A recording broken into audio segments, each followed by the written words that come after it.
Sam, now's your... I seemed keen to get Sam on stage. It was only my addled brain. I'm going to leave Sam to reveal her army credentials, if I can put it that way. But I think I should tell you.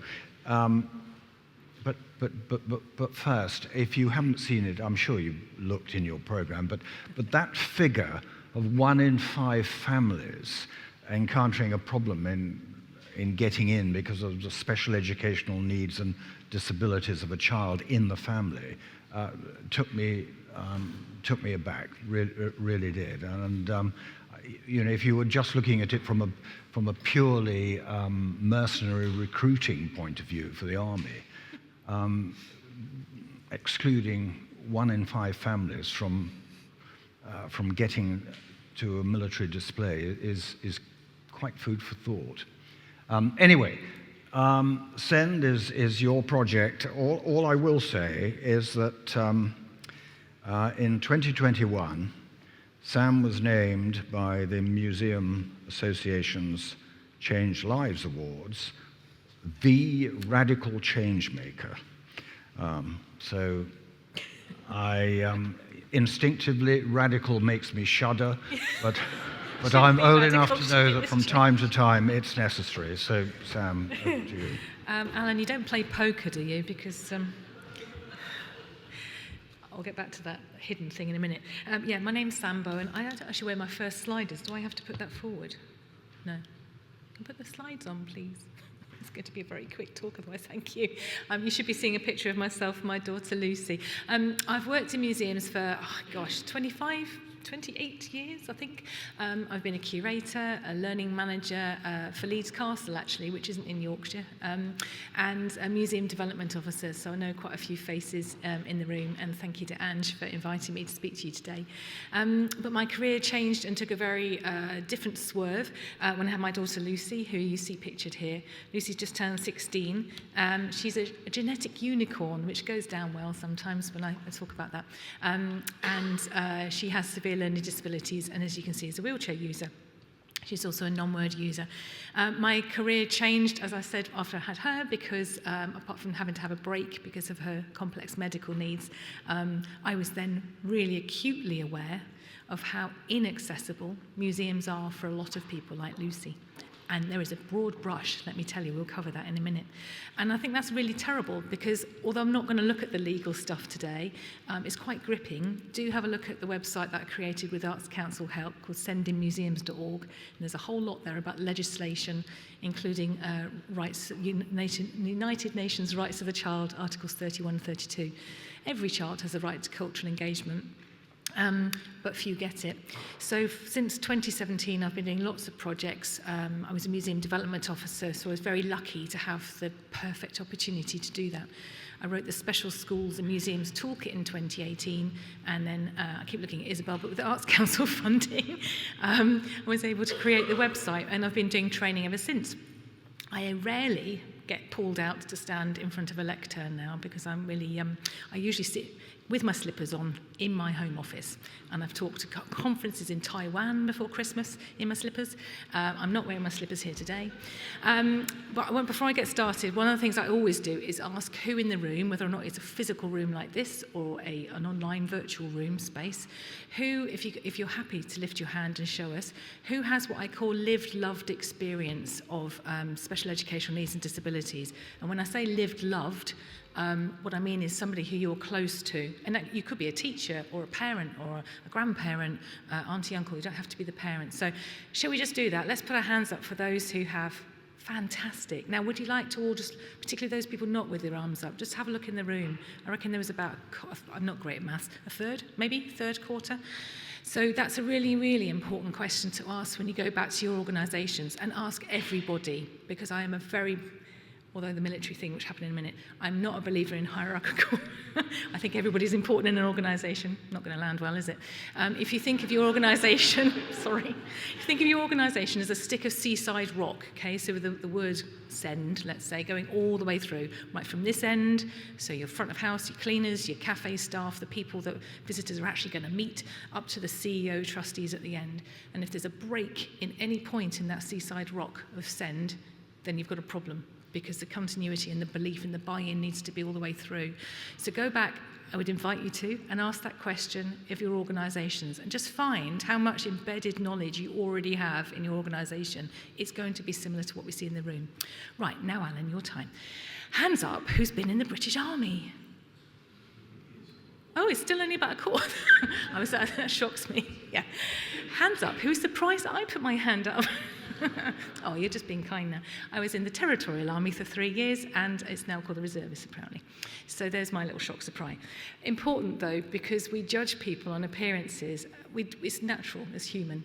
And I'm going to try and invite you to, over the next 18 minutes or so, to try and bend that thought. Here's my contact details. Let's see if this works. Right, so just the basics in terms of SEND. It stands for Special Educational Needs and Disabilities. But even I didn't know this, what I'm going to tell you now, that across the UK there are different names, different acronyms for exactly the same group of people. So it's additional support needs in Scotland, additional learning needs or ALN in Wales, and special education needs or SEN in Northern Ireland. But we're talking about the whole same group, homogenous group. And technically speaking, that covers somebody from birth to 25 years. But in reality, and I'm experiencing that now, and my daughter is transitioning into becoming an adult, there's so few services for anyone over 13, 14 that just drop. So if you are of a mind, Sarah, fantastic examples of how you could be working with community groups. There's a massive gap in being able to give space and activities for young adults and teenagers with special educational needs. We come from all socioeconomic and cultural backgrounds and locations, and you'd be surprised how many people, doctors included, really high up doctors, consultants, really struggle with the fact that me and my husband, who are both postgraduate, middle-class, educated people, have our daughter like Lucy. Somebody in the train recently stopped me as we were travelling up to a hospital appointment in London and leaned forward and said, "I think you're fantastic doing what you do." And I said, "What do you mean?" He said, taking on this little girl. And I went, well, but yes, thank you for shaking your head. It happens. And I could stand here for 2 hours, wouldn't you love that, and tell you why this happens. But it's worth knowing we have a cultural bias in this country about where SEND sits within our societies, and it's everywhere. We have the same hopes and expectations for a good visit, of course, as any other family. We just might need some additional resources or support or advice to access that equally. And this equity thing is a really big point. And so it's a warm welcome, good visit. The memory making is really massively important. Without having to issue a trigger warning, we are a hospice family. My daughter has life-limiting conditions. Memory making is banked every time it's a good one, right? So when you give a good experience, you're really gifting something that goes way beyond walking out of the door from the museum. It really affects the family in positive ways. And learning engagement looks different for everybody. All experiences are valid and equal. And I would say that for all of our visitors. So yeah, here's some of the key statistics that Alan was referring to. I think statistics are a bit of a slippery fish because Scope would say, and the national statistics at the moment currently say 11% of children in the UK are disabled. It's higher than that now. It's done every couple of years. However, you'll have recently seen Alva say 41% of families said that they have somebody disabled in the family. They're not necessarily talking about children. So 1 in 5 people in the UK, including adults, is disabled. That is a known fact. It's just worth mentioning that it's in the press all the time. It's actually in Parliament at the moment. We're talking about SEND review at the moment. It's a very hot topic. It's not something we can't look at. And there it's a large percentage of people. But if we're adding siblings, because hopefully no one in the room wants to have a family leave the disabled kid at home while they come out with the rest of their family, the impact is massive. We're definitely talking at least 20% of all UK children being affected by the access needs of a disabled child within their family network. And over 10% of homes in the UK have a disabled child in the family. So what it means in terms of being SEND-friendly is that families like ours can feel confident in your museum, relax and enjoy the experience and feel welcome, as all visitors want to. And inclusion within your museum also tackles social isolation and loneliness, which is a well-known thing for SEND families. And I have to say, as someone who shielded for 5 months during the pandemic, sorry, I used the P word, it's still an ongoing thing. It's quite an isolating experience. Museums can make a real difference, though, on social inclusion and setting best practice locally within their communities. So you might be the beacon of hope, particularly if you get funding, say, from Arts Council or the MA. You might be the beacon of hope in your community, which actually starts other community members, cafes, theatres, cinema, who knows, offering relaxed openings, for instance. You actually might be the spark that changes your whole community, which I think is really exciting. So welcoming everyone puts a lens on equality, and making disability visible in museums puts that within your community space. But also, what does it do for your organisation? Because you're right, you're here thinking, how do I sustain my organisation for the next 10, 20 years? How to make myself relevant. Inclusion and relevance is a massive key cornerstone for Arts Council. So it increases your museum's audience numbers, so obviously there's an income value, and the purple pound, which is the economic spend of disability, runs at £267 billion a year annually in the UK alone. Globally, it's $13 trillion. So this is a big market to go into if money is but I think there's ethics involved, obviously. It also shows relevance in your work to local allies, and we just talked about allyship, so particularly local authorities' placemaking schemes, and installs a sense of pride and has positive wellbeing impact on all of your staff. And I've done so many projects now where all of the staff members have all felt just so much more engaged with the collections and the stories that they hold, a sense of pride in the work that they're doing. And support staff and volunteers who are disabled themselves and also maybe have that lived experience of SEND. But what's in a label? So we're all in this room part of many, many statistics. But when a label becomes othering, it's really not helpful or kind. So I always urge people to think about access needs and needs language as opposed to diagnostic language. And if I told you my daughter's just 16, she's been misdiagnosed over 15 times in her life by complete members of strangers that run up to us in the street, to very high up medical professionals that's having Down syndrome, and she doesn't have Down syndrome, just on visual appearance alone. And there's a great saying, if you've met one autistic person, you've met one autistic person, but I'd say that for any diagnostic. A person is not their diagnosis, that's just missing them as a human. So think about needs first. It makes your job a lot easier as well. I'm not asking anyone in this room to become an expert of SEND. You never have to. What you need to do is still be the expert in your museum, and then meet halfway to going, how can I make my museum accessible to you? What do you need? So we're all in mixed need of preferences and behaviours, and that does actually change on the external environment as well. You may all feel quite calm in here. Personally, when I get on the tube, I won't be. So it depends on what your external environment is around you as to how you're feeling. So let's start considering similarities as opportunities to understanding people with different access needs to our own. And what do you love about your museum that you can share with somebody who has special educational needs and disabilities? I love this slide. I used it first actually for Museum Next conference, which I did online a while ago. It's a challenging slide. It's got a picture of my daughter on the right looking at it looks like a photograph, doesn't it? It's actually an oil painting of a chocolate Labrador. And she really stared at this, really spent a lot of time looking at it. And I think, she's non-verbal, so she couldn't tell me, but I think she recognised that it was a Labrador, and her father-in-law was blind, and he had a series of amazing guide dogs, and there's one that she particularly liked. So I think that's what she was thinking. But why was I having to think, why is she looking at this picture? Why did that even matter? Here, the picture on the left is a stock image of a gentleman looking at very similar images. These are photographs of dogs. It's probably come up a bit dark there, actually, stylised with hands. Nobody's asking him what he thought. He's just able to go into a gallery space, isn't he, and have whatever experience he wants. He could be thinking about doing his bank accounts. We wouldn't know, would we?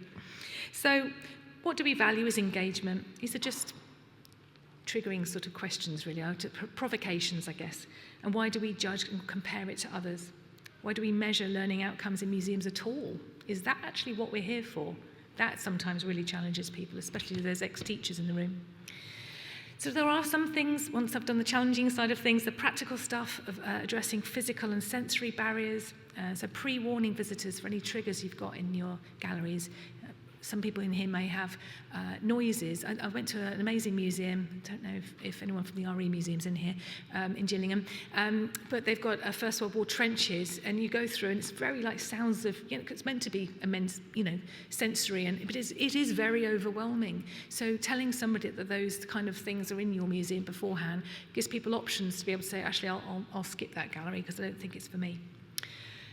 Making interpretation and guidance accessible. So these are, there's lots of advice on the internet and on the website, sendingmuseums.org, but this is basic disability accessibility stuff. So Braille, raised maps and pictures, large print text, audio description, British Sign Language tours and videos, induction loops, captions on films. This is standard stuff you should be doing anyway.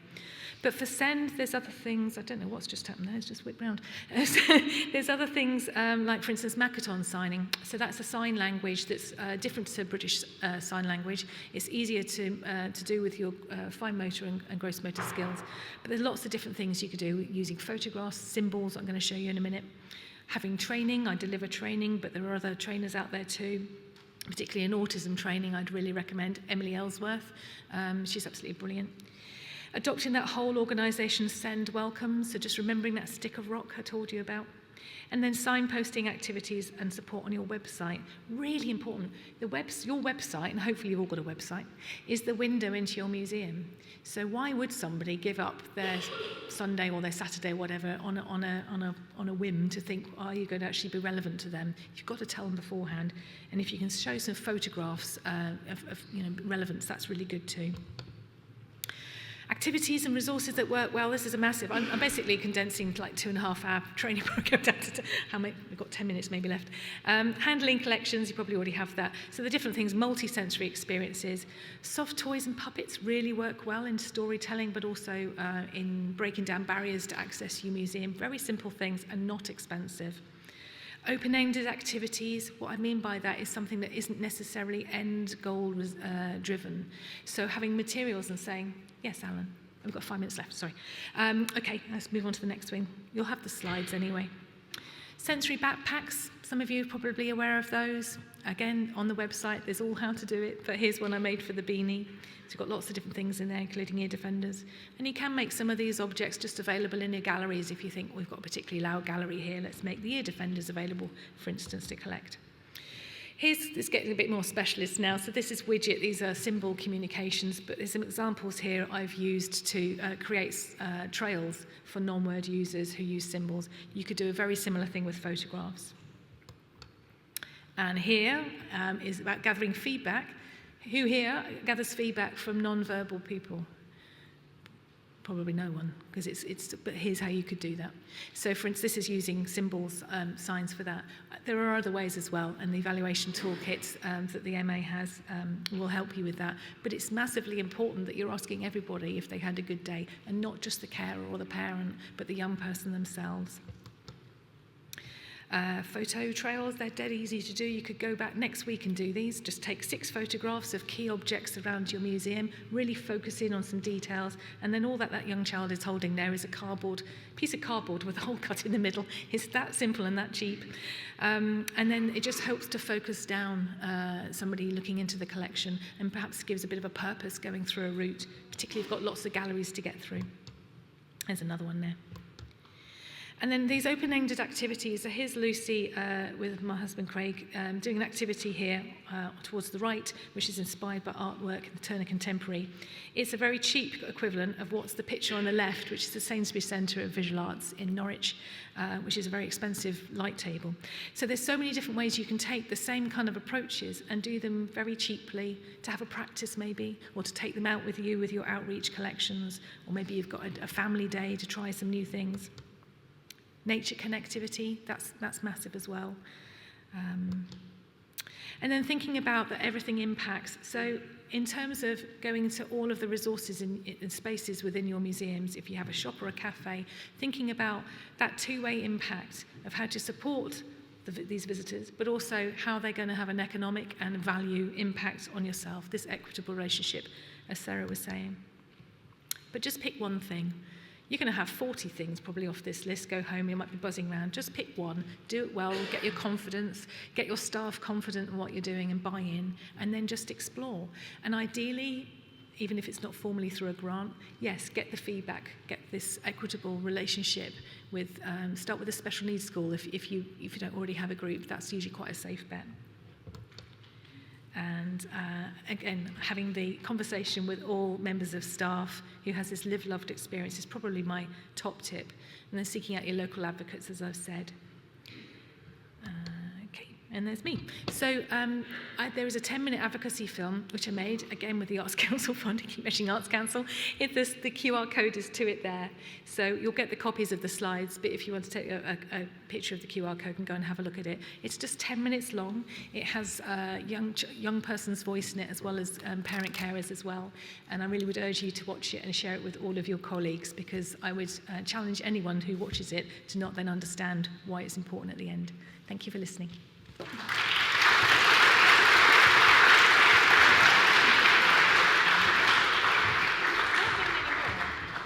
He's going to challenge me to a poker. No. Ladies and gentlemen, I must just say that in 2024, Sam won at the Museums and Heritage Show the Sector Impact Award. It's hardly surprising, isn't it? Oh, bless you, thank you. The subject was heartwarming and moving and thought-provoking, and you delivered it so beautifully. And I'd like really just to finish talking at that point, because there's nothing, except I've got a couple of, I'm afraid, in-house messages to put over. So thanks very much. Are you staying with us for lunch?